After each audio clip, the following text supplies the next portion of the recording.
أعوذ بالله السميع العليم من الشيطان الرجيم بسم الله الرحمن الرحيم نبدأ بقراءة سورة الفاتحة أعوذ بالله من الشيطان الرجيم بسم الله الرحمن الرحيم الحمد لله رب العالمين الرحمن الرحيم مالك يوم الدين إياك نعبد وإياك نستعين اهدنا الصراط المستقيم صراط الذين أنعمت عليهم غير المغضوب عليهم ولا الضالين آمين أعوذ بالله السميع العليم من الشيطان الرجيم بسم الله الرحمن الرحيم إن الحمد لله نحمده ونستعينه ونستهديه ونستغفره ونعوذ بالله من شرور أنفسنا ومن سيئات أعمالنا من يهده الله فلا مضل له ومن يضلل فلا هادي له أشهد أن لا إله إلا الله وأشهد أن محمدا عبده ورسوله اللهم صل وسلم وبارك على هذا النبي الكريم وعلى آله وأصحابه وتابعهم بإحسان إلى يوم الدين اللهم آت نفسي تقواها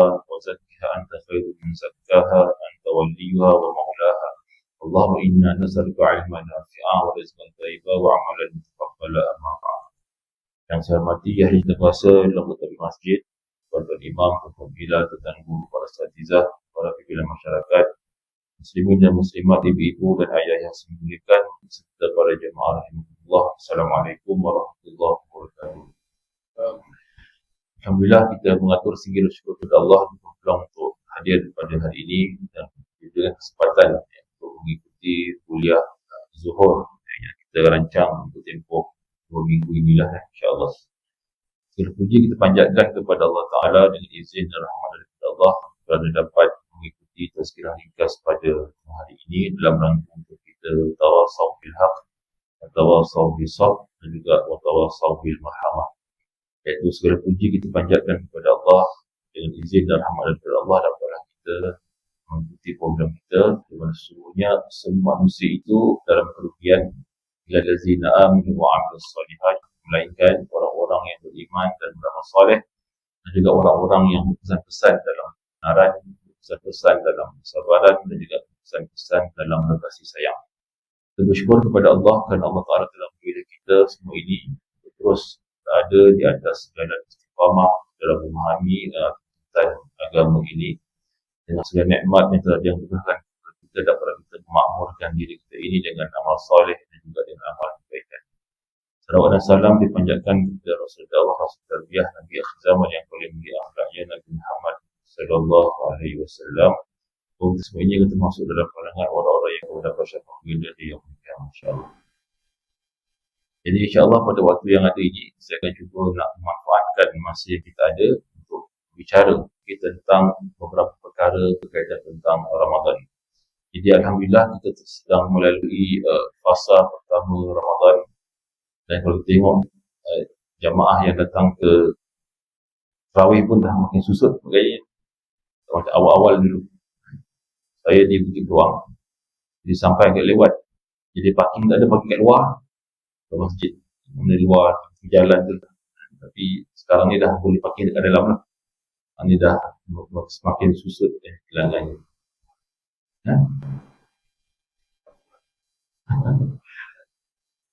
Jadi selayaknya bagi setiap Muslim ini adalah kita berasa sangat gembira bila tibanya bulan Ramadan, sebab bulan ini adalah bulan yang penuh dengan keberkatan. Bahkan dalam bulan Ramadan itu juga adanya satu malam yang lebih baik daripada 1000 bulan, iaitu Lailatul Qadar. Dan dalam bulan ini juga semua amal soleh dilipat gandakan pahalanya, bahkan pintu neraka ditutup dan syaitan diikat. Jadi kalau amal soleh dilipat gandakan pahalanya, maka kalau seseorang itu melakukan maksiat, maka dosanya juga akan dilipat gandakan. Jadi kita risau. Jadi sebagai seorang Muslim, kita mestilah berasa gembira untuk menyambut Ramadan dan juga nak manfaatkan bulan Ramadan ini. Sebab Ramadan ini adalah kesempatan terbaik kita nak mendapatkan sebanyak-banyak amal soleh. Dan sebaliknya, kalau ada di kalangan orang Islam yang berasa biasa-biasa sahaja menyambut Ramadan ini, tak bersemangat meraih amal soleh, bahkan tak bergembira untuk menyambut Ramadan, maka ini boleh menyebabkan dia akan mengabaikan dan melengah-lengahkan banyak kebaikan yang ada pada bulan Ramadan. Sebab berasa bahagia dan gembira terhadap kedatangan Ramadan ini merupakan tanda keimanan seseorang. Seolah-olahnya kita menunggu kedatangan seorang tetamu yang sangat mulia, sangat kita rindu pada tetamu tersebut setelah dia meninggalkan kita selama 11 bulan lamanya. Jadi bila tetamu itu datang, maka dia datang bukan sahaja semata-mata datang menemui kita, tetapi tetamu itu juga datang membawa banyak keberkatan dan juga banyak kebaikan. Jadi bagi seorang Muslim, kita hendaklah menyambut bulan Ramadan dengan kegembiraan, siapkan diri kita dengan persiapan yang terbaik, menguatkan semangat untuk beramal soleh, banyakkan berdoa, menambahkan bekalan ilmu dan juga membersihkan diri dengan taubat. Jadi peluang bertemu dengan Ramadan dan dapat menjalankan ibadah pada bulan Ramadan ini dan meraih banyak pahala adalah merupakan impian orang-orang yang telah lama meninggalkan kita. Itulah Al-Imam Ibn Jauzi dia pernah menyebutkan, Tallahi law qila li ahli al-qubur tamannau yawman min Ramadan. Jadi Allah, seandainya dikatakan kepada penghuni kubur, berangan-anganlah kamu, pasanglah impian, maka pasti ahli kubur akan memangsang impian untuk diberikan peluang hidup di bulan Ramadan walaupun hanya sehari. Menunjukkan bahawa 1 minit yang kita telah lalui dan 1 minit yang telah kita sia-siakan dalam bulan Ramadan adalah angan-angan bagi juta-juta roh yang telah meninggalkan.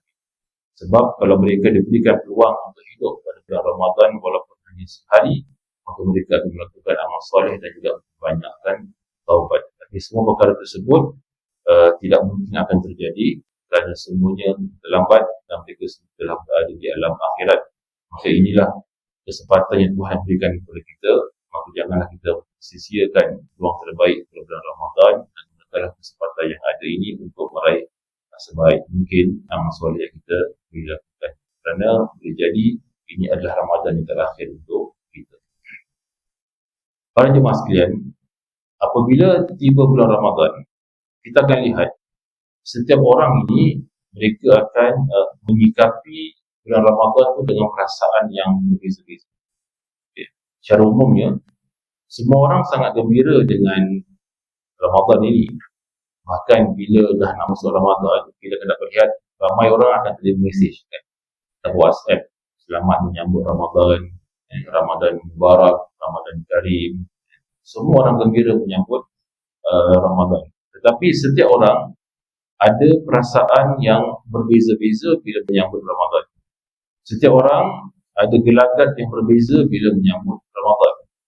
Antaranya apa yang pertama, ada orang yang melihat Ramadan ini cuma puasa semata-mata. Ramadan itu puasa dan puasa itu adalah Ramadan. Itu saja yang dia nampak.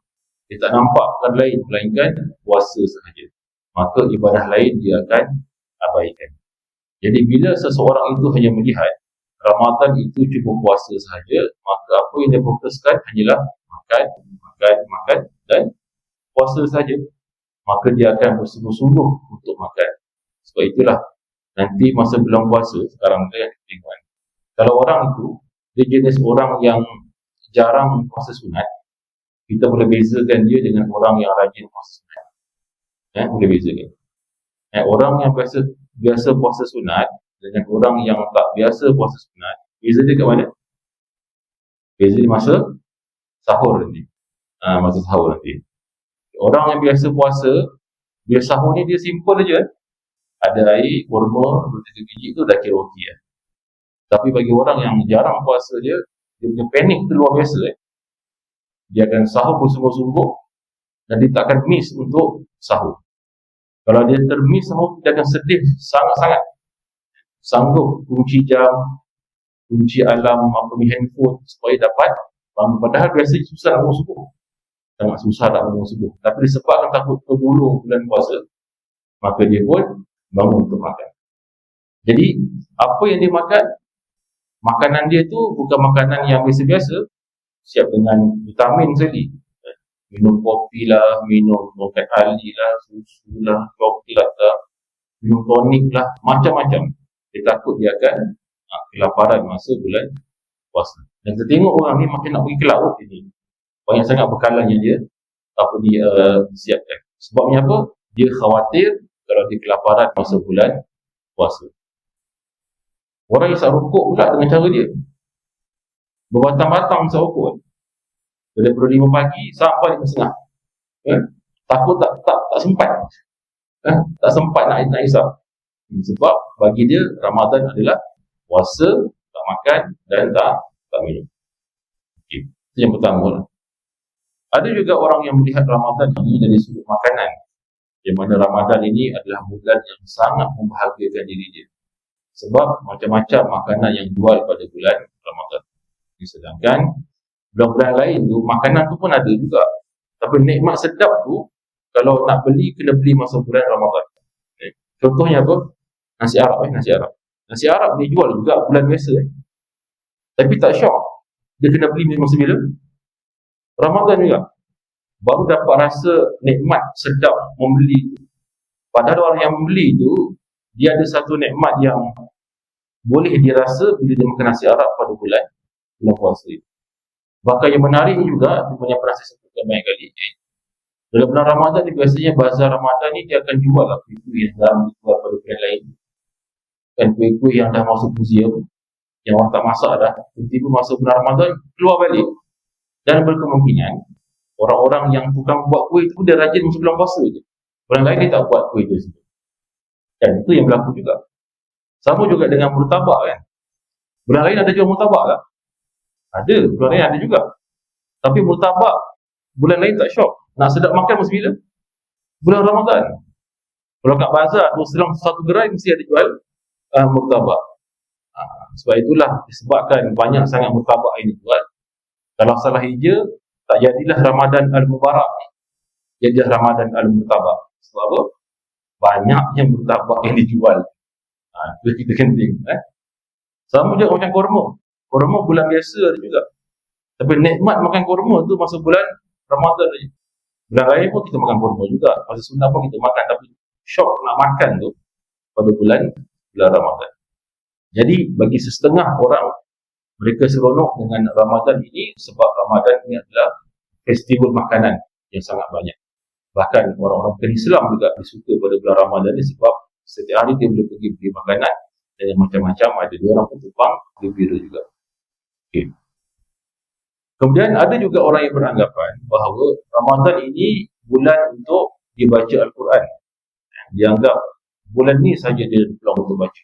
Kalau tak ada harus kawan-kawan dia. Sebab bulan biasa mungkin dia agak sibuk dan tidak ada kesempatan. Maka dia rasa bulan inilah bulan yang paling banyak dia boleh membaca Al-Quran. Kemudian ada juga orang yang melihat Ramadan ini macam bulan transit kepada Syawal. Dia fokus adalah Syawal.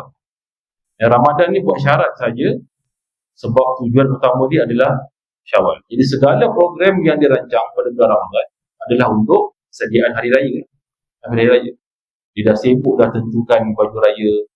Dan kalau dia rasa colour baju tak kena, dia tukar colour lain. Bahkan ada juga masuk saja satu Ramadan terus pasang lagu raya. Ada juga.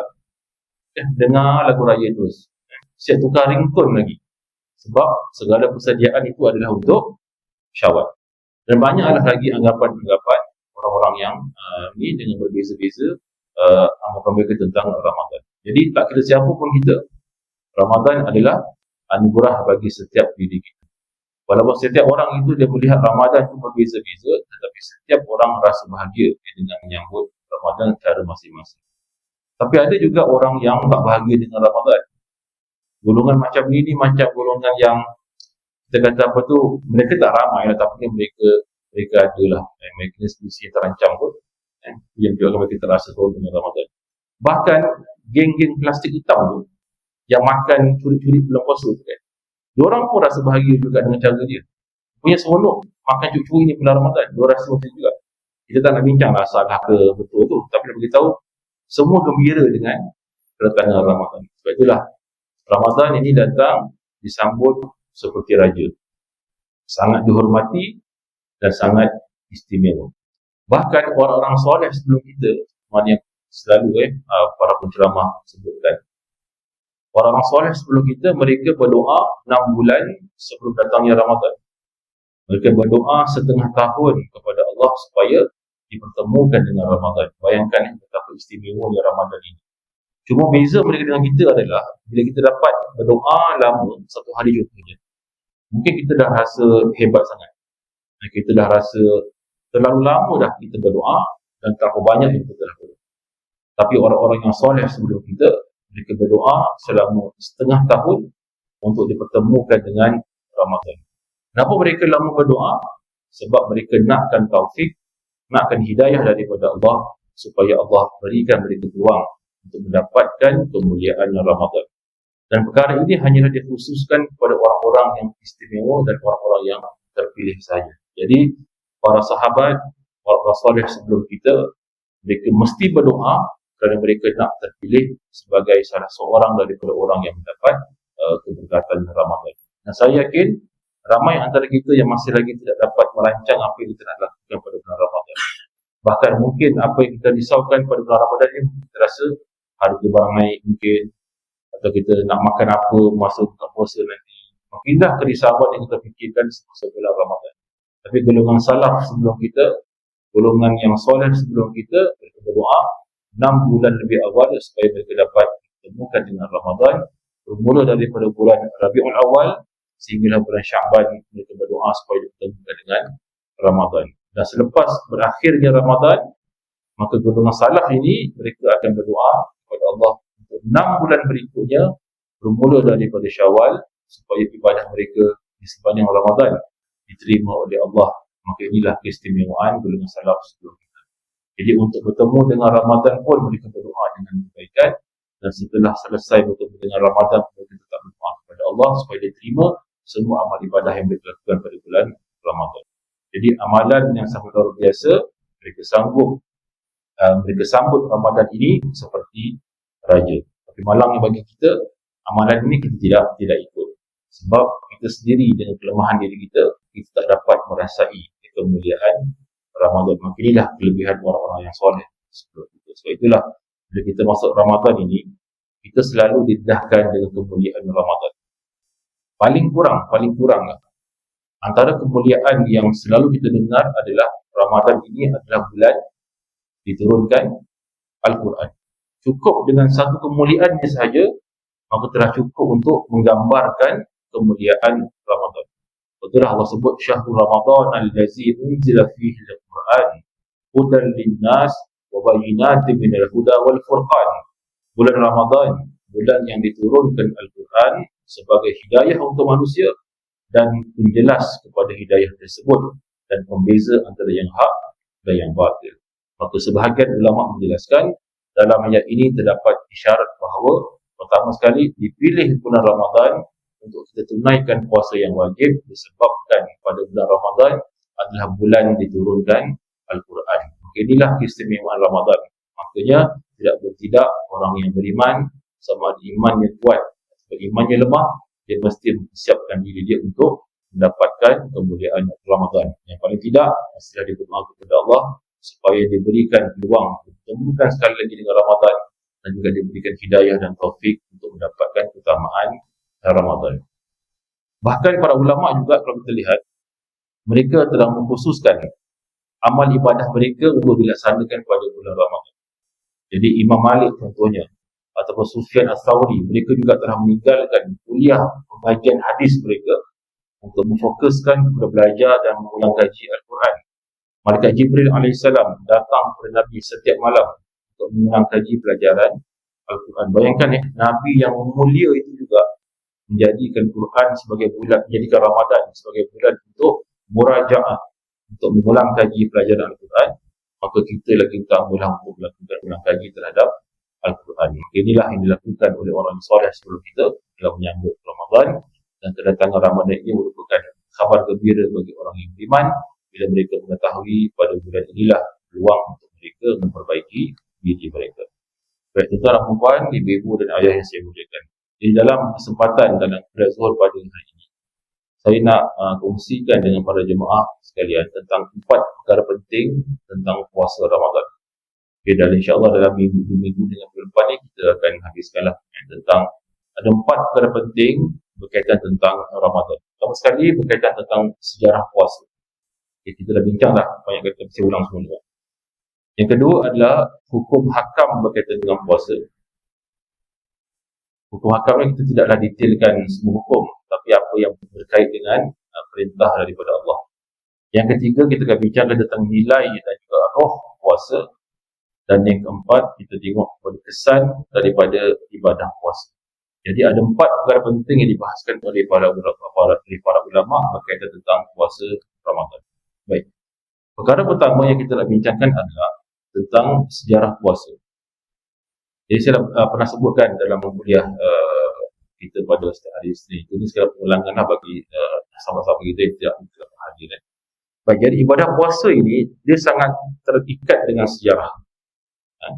Kenapa puasa ini terikat dengan sejarah? Sebab ibadah puasa ini bukan hanya Allah wajibkan kepada umat Nabi Muhammad saja. Tapi ibadah puasa ini Allah wajibkan juga kepada umat sebelum Nabi Muhammad SAW. Jadi apakah dalilnya? Surah Al-Baqarah ayat 183. Ya ayyuhallazina amanu kutiba alaikumusiyam kama kutiba alal ladzina min qablikum la'allakum tattaqun. Wahai orang-orang yang beriman, kamu diwajibkan berpuasa sebagaimana telah diwajibkan ke atas orang-orang sebelum kamu supaya kamu bertakwa. Maknanya apa? Kalimah puasa ini ataupun syariat puasa ini Allah Ta'ala telah perintahkan kepada umat sebelum Nabi SAW.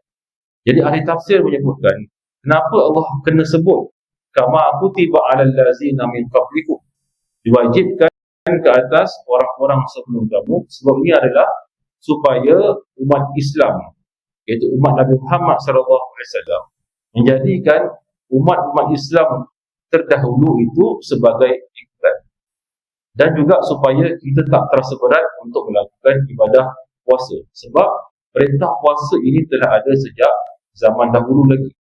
Jangan ada rasa berat melakukan ibadah puasa. Tak kira kamu umat terdahulu ke, umat Nabi Muhammad ke, pasti akan ada perintah untuk berpuasa. Maknanya apa? Kita tak akan boleh keluar daripada syariat ibadah puasa. Kita jadi mana-mana umat pun, umat terdahulu ke, kita tetap juga kena berpuasa. Katalah kita jadi umat Nabi Zakaria, ada juga kewajipan berpuasa. Jadi umat Nabi Yusuf AS contohnya, tetap ada kewajipan untuk berpuasa. Maka inilah hikmah Allah Ta'ala sebutkan kama kutiba alal ladzina min qablikum, supaya kita tak terasa terbeban dengan ibadah puasa. Itu poin pertama. Poin yang kedua, berkaitan dengan sejarah puasa ini, pensyariatan ibadah puasa bukan terus datang seperti mana yang kita lalui sekarang ini.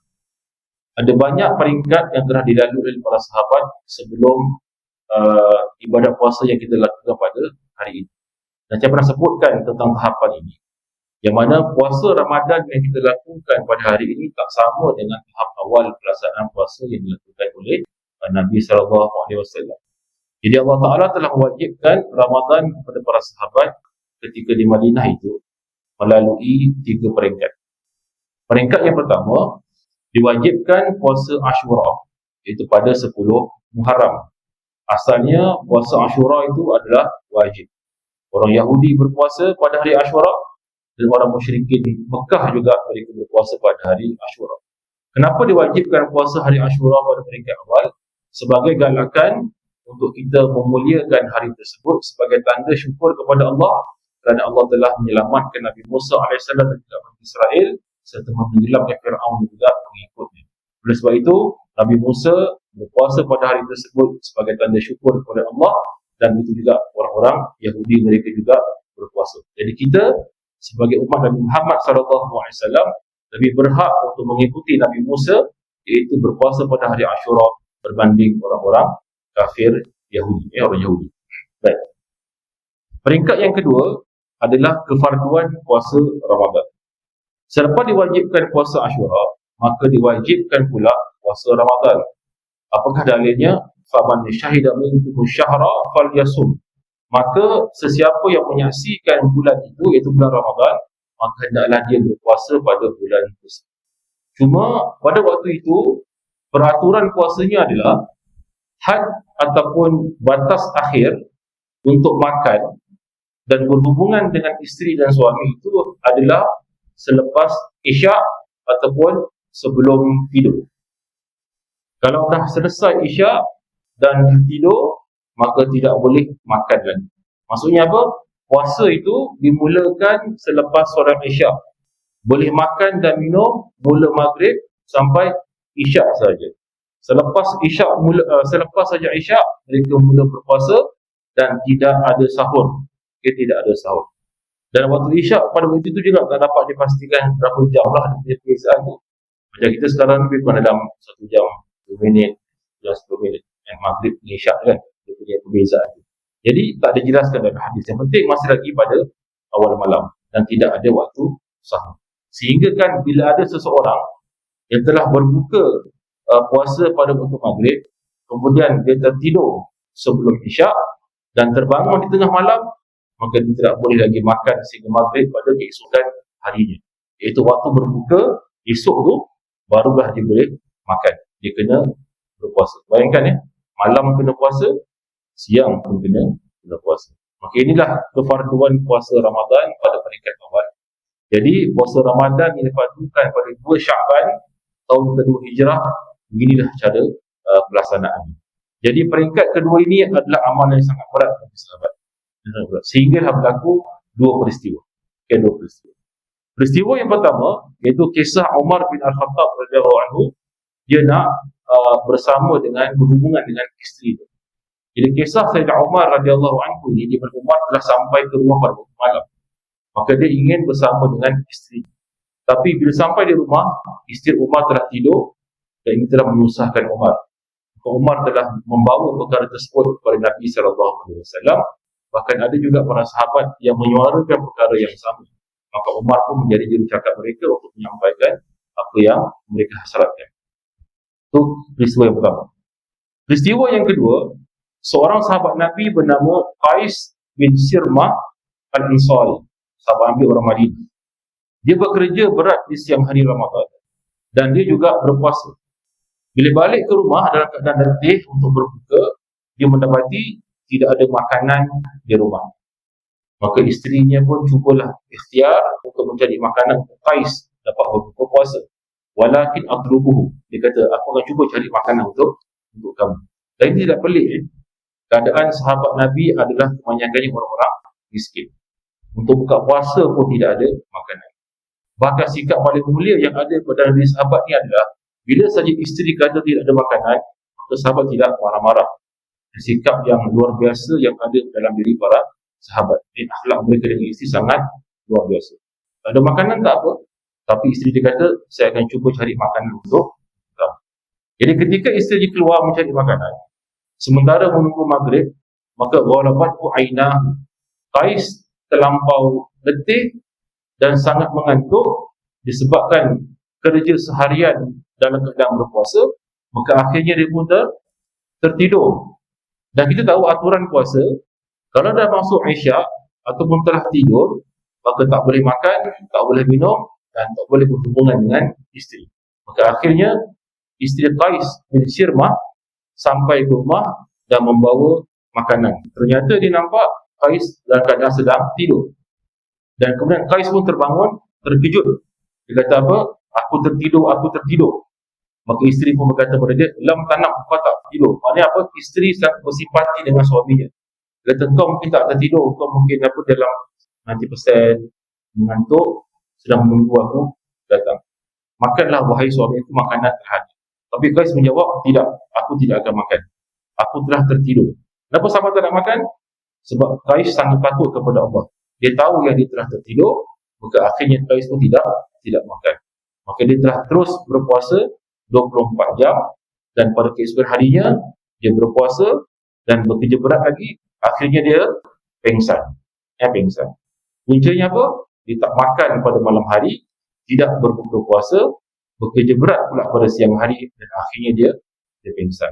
Sampailah berita tersebut kepada Nabi SAW, maka turunlah ayat Al-Quran dalam surah Al-Baqarah ayat 187, "Uhilla lakum lailatus siyam ar-rafathu ila nisaikum kunna libasul lakum wa antum libasul lahun alimallahu annakum kuntum takhtanuna anfusakum fataba alaikum wa afa ankum fal'ana bashiruhunna wabtaghu ma kataballahu lakum wa kulu washrabu hatta yatabayyana lakum khaytul abyad minal khaytil aswad minal fajr thumma atimus siyama ila al-lail." Dihalalkan bagi kamu pada malam hari bulan puasa untuk bercampur dengan isteri-isteri kamu Mereka adalah pakaian bagi kamu dan kamu pula adalah pakaian bagi mereka. Allah mengetahui bahawasanya kamu tidak dapat menahan nafsumu. Kerana itu Allah mengampuni kamu dan memberi kemaafan kepada kamu. Maka sekarang campurilah mereka dan ikutilah apa yang telah ditetapkan Allah untukmu, dan makan minumlah sehingga terang bagimu benang putih daripada benang hitam, iaitu waktu fajar. Kemudian sempurnakanlah puasa sehingga datangnya malam. Di dalam ayat ini ada dua perintah. Pertama sekali, dibenarkan untuk mendatangi isteri pada waktu malam. Maka ayat ini adalah jawapan kepada kes Umar bin Al-Khattab radhiyallahu anhu. Yang kedua, boleh makan dan minum sehingga jelas warna putih dan warna hitam daripada fajar. Maknanya apa? Waktu subuh. Waktu subuh. Maksudnya boleh makan dan minum sampailah waktu subuh dan boleh berhubungan dengan isteri sehingga subuh. Jadi bermula maghrib sehinggalah menjelang subuh, boleh makan, boleh minum dan boleh berhubungan dengan isteri. Maka ayat ini menjawab kes Qais bin Sirmah Al-Ansari. Jadi dengan turunnya ayat tersebut, maka berubahlah aturan berpuasa pada peringkat yang ketiga, iaitu aturan puasa seperti mana yang kita lakukan pada hari ini. Maksudnya apa? Telah berubahlah aturan puasa, iaitu setelah turunnya firman Allah Ta'ala surah Al-Baqarah ayat 187, maka berubahlah aturan puasa, yang mana aturan tersebut berubah batas akhir waktu berhubungan dengan pasangan dan batas akhir makan dan minum di bulan Ramadan adalah sebelum terbit fajar ataupun sebelum azan subuh. Atas sebab Qais bin Sirmah pingsan, maka berubahlah aturan berpuasa seperti mana yang kita lakukan pada hari ini. Kalaulah Qais bin Sirmah tak pingsan, maka berkemungkinan aturan puasa itu tidak berubah dan berkemungkinan kita yang pingsan pula sekarang. Sebab apa? Terlampau lama sangat puasa, malam ni puasa, siang ni puasa. Jadi aturan asal adalah kalau telah selesai isyak dan telah tidur, maka tak boleh makan lagi. Maka kita mengucap terima kasihlah kepada Qais ini. Kalau dia tak pingsan, maka kita yang akan pingsan. Sebab kita akan berpuasa dengan lebih lama lagi bila terlepas batas akhir puasa. Jadi puasa sebelum dipraktikkan oleh kita pada zaman ini adalah tanpa sahur. Tapi sekarang ini puasa kita ada sahur.